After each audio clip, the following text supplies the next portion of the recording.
In the quiet village of Aded, something happened that no one could ever forget.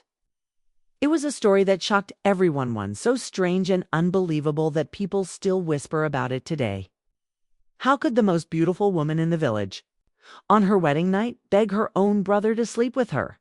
The story begins with a girl named Cilí. Cilí was the most beautiful girl in Aded. The village itself was known for its strong, beautiful women who gave birth to many children. But Cilí was different. When people saw her walking through the market, they stopped and stared. It's like the morning sun, some would say. Too bright to touch. Cilí lived in a small house with her parents and her brother Abasi. They were a happy family. Her parents were kind and her brother was gentle and protective. Cilí and Abasi did everything together, worked in the fields, helped their parents, laughed under the mango tree. Life was simple but full of love. Then one day, everything changed. Cilí and Abasi's parents died suddenly after a sickness swept through the village. Cilí was only 17. Abasi, a few years older, had to become both brother and parent to her. He promised to protect her always, and he did. Years passed, so the once little girl became a young woman. She was now 25, still unmarried. In Aded, that was very unusual. Most girls were married by 18 and already had children. People started talking. Why is Cilí still single? She's so beautiful. What is she waiting for? Maybe something is wrong with her. Cilí smiled politely at their words. But inside she was tired of the questions. She had been talking to a man named Del. He was kind, hardworking, and his mother liked Cilí very much. Eventually, she agreed to marry him. The whole village celebrated when Cilí and Del got married. There were drums, songs, and dancing that lasted for days. People finally stopped whispering about her. They were happy that the most beautiful girl in Aded had found a husband. Cilí moved in with Del and his family. She worked hard every day. She cooked, cleaned, fetched water, and helped Del's mother in everything. Everyone said Cilí is a perfect wife. But after 2 years, there was still no child. In Aded, having children was everything. A wife was not truly accepted unless she gave birth. Del's mother began to worry. One day she pulled Cilí aside and said, "My daughter, why is there no baby yet?" Cilí didn't know. She and Del had tried everything. She wanted a child more than anything. But nothing happened. Then something happened that changed her. Life forever. Del's mother secretly brought another woman into the house. She told Del to be with her, just once, to see if he could father a child. Del didn't want to, but he obeyed his mother. A few weeks later, the woman was pregnant. Del's mother was happy. "Now we know the problem is not with my son," she said coldly to Cilí. "It's you. You must leave." Cilí was broken. She had done everything right. But now she was being thrown out like garbage. With a heavy heart, she returned to her brother Abasi's house. She cried every night, feeling like a failure. But Abasi hugged her and said, "You are still my sister. You will always have a place here." More years passed. Cilí tried again. A man named Chica from another village came and asked to marry her. He was kind at first, and Cilí dared to hope again. But after 1 year with no child, Chica also sent her away. The pain was worse this time. People whispered behind her back, 2 marriages and no child. Maybe she is cursed. Something is very wrong with her. She prayed, fasted, and visited many healers. Nothing worked. She entered a 3rd marriage with a rich man from the city named Doku. Again, she hoped. Again, she tried. Again. Child. The same story. Then one day, an old woman in the village pulled her aside and said, "There is someone who may know what is wrong. A wise woman in the forest.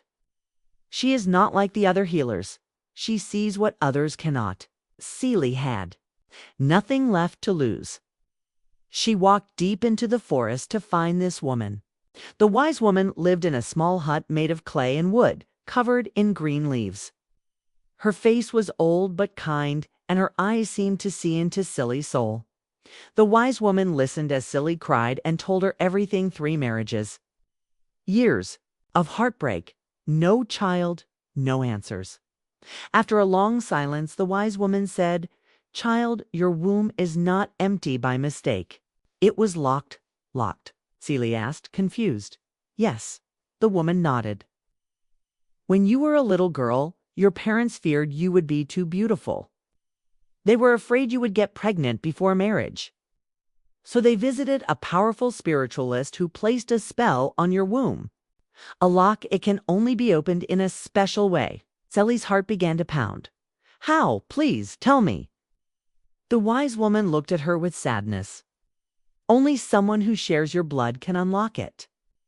Only someone who came from the same womb. Your brother. Cilí froze. Her mouth opened, but no words came. Abasi, she whispered, feeling dizzy. Yes, the woman said softly. I know this truth is heavy, but this is the only way. No, Cilí said. There must be another way. That's wrong. He is my brother. There is no other way, the woman replied. The spell was not meant to be broken easily. Your parents meant to protect you, but they did not understand the price. Cilí stood up slowly, feeling like her legs might give out. Her thoughts were spinning. Her heart ached. Could this be true? Could the only way for her to have a child be through Abasi? One person who had always protected her, loved her like a sister, not a woman. She walked home in silence. That night, she couldn't sleep. She kept hearing the old woman's words again and again. Only someone who shares your blood. The next morning, she avoided Abasi's eyes. She cooked breakfast, swept the yard, and tried to act normal, but something had changed inside her. A seed had been planted. It was growing. She told herself it was impossible. She told herself she would never ask. But as the days went by, she saw the future clearly. No man would ever stay with her. No child would ever call her mother. Her beauty would fade. Her dreams would die. All because of a spell placed on her when she was just a child. She felt trapped. At night she wept quietly into her pillow, afraid of what she was thinking. She couldn't speak it out loud. It was too shameful, too horrible. But slowly the question began to take shape in her mind. What if? What if this was the only way? And worse, would he do it? If I asked? She looked at her brother differently. Now, not with desire, but with desperation. He was still her family, the only person who had never turned his back on her now. Her mind carried the heaviest thought of all. What if I begged him? Would he say yes? That night, as the moonlight poured through the window and the village slept in silence, something unthinkable happened inside one small house. A woman, eyes filled with tears and heart full of fear, stood in front of her brother and begged him to do the unholy, not out of desire, not out of lust, but because her soul was breaking, because her dreams were dying, and because someone had told her this was the only way to unlock her womb. Cilí couldn't sleep anymore. Her body was tired, but her mind kept spinning. Every time she closed her eyes, she saw the wise woman in the forest. Her words echoed like drums in her ears. Only someone who shares your blood can unlock the womb. Your brother is the key. The more she tried to fight the thought, the stronger it grew. She cried, she prayed, she fasted. But the answer never changed. One day she sat under the mango tree with her brother, Abasi. He was peeling oranges, smiling like always. He didn't know what storm was coming, brother, she said softly. Do you believe that our parents ever did anything strange to me when I was a child? Abasi looked confused. What do you mean? Like something spiritual? Something to protect me? A ritual, maybe. Abasi stopped peeling. He looked into her eyes. Why are you asking this? I couldn't tell him everything yet. Not now. She just said someone told me they locked my womb with a spell. That's why I can't have children. Abasi frowned. That sounds crazy. Maybe. But what if it's true? He was silent for a while. Then he said, "Our parents were afraid of many things. You were too beautiful. I remember Mama always saying, we must keep Cilí safe." Cilí nodded slowly.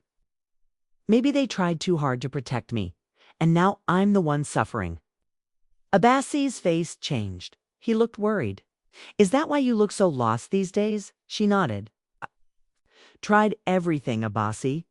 I've been married 3 times, no child, and now I'm scared I'll die alone."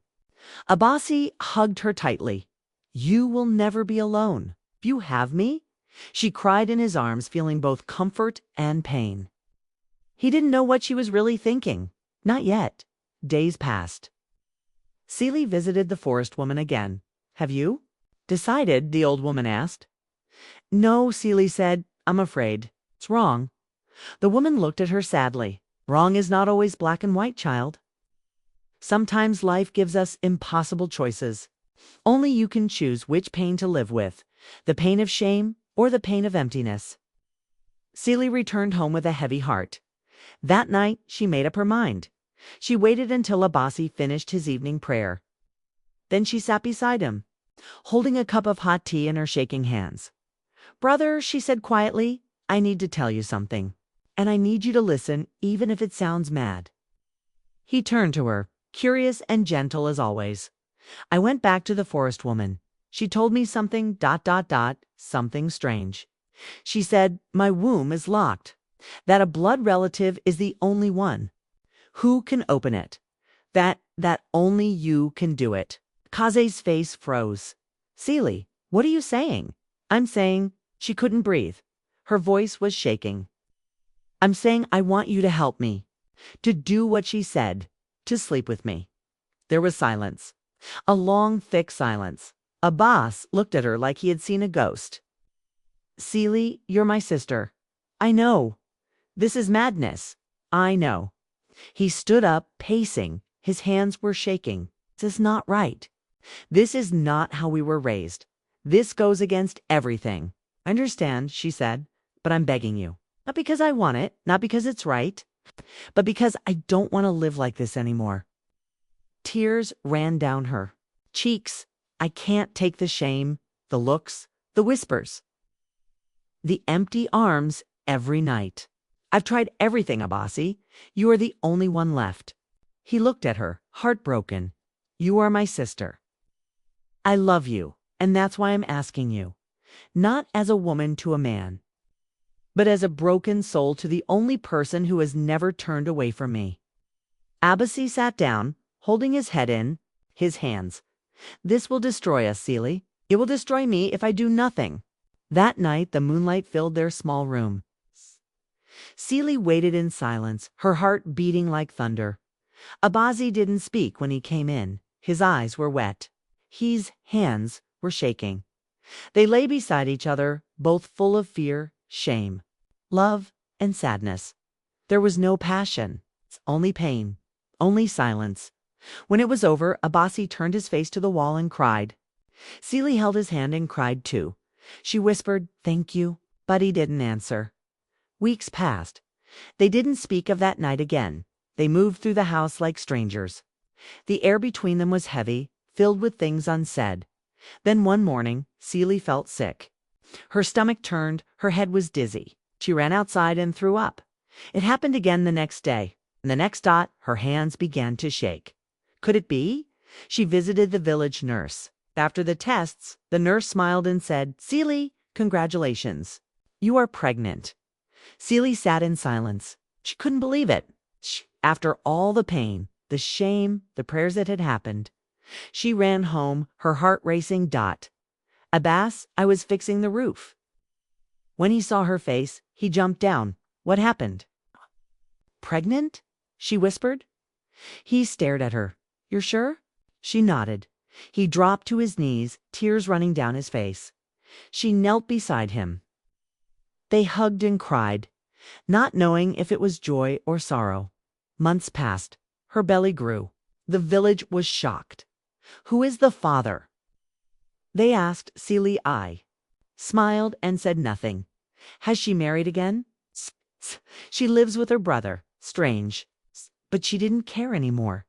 For once, she felt alive. Abas, I took care of her every day. He cooked, cleaned, even sang to the baby in her womb. But something inside him was breaking. He could not forget what they had done. Even if it had given life, it had stolen something. From them, finally, the day came. Cilí gave birth to a baby girl.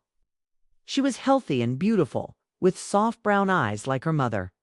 Cilí named her Amma, meaning born out of grace. Abasi held the child and wept. She is perfect, he said. Cilí smiled, but deep inside, she knew this child would carry a story too heavy for her small hands. They raised Ama together, not as father and mother, but as uncle and aunt. No one ever learned the truth. But sometimes at night, Cilí would watch Abasi from a distance, quiet, tired, forever changed. They had broken the rules of the world to create one small life. And now they lived with that secret burning quietly in their hearts. A secret that would stay hidden forever. Or so they thought.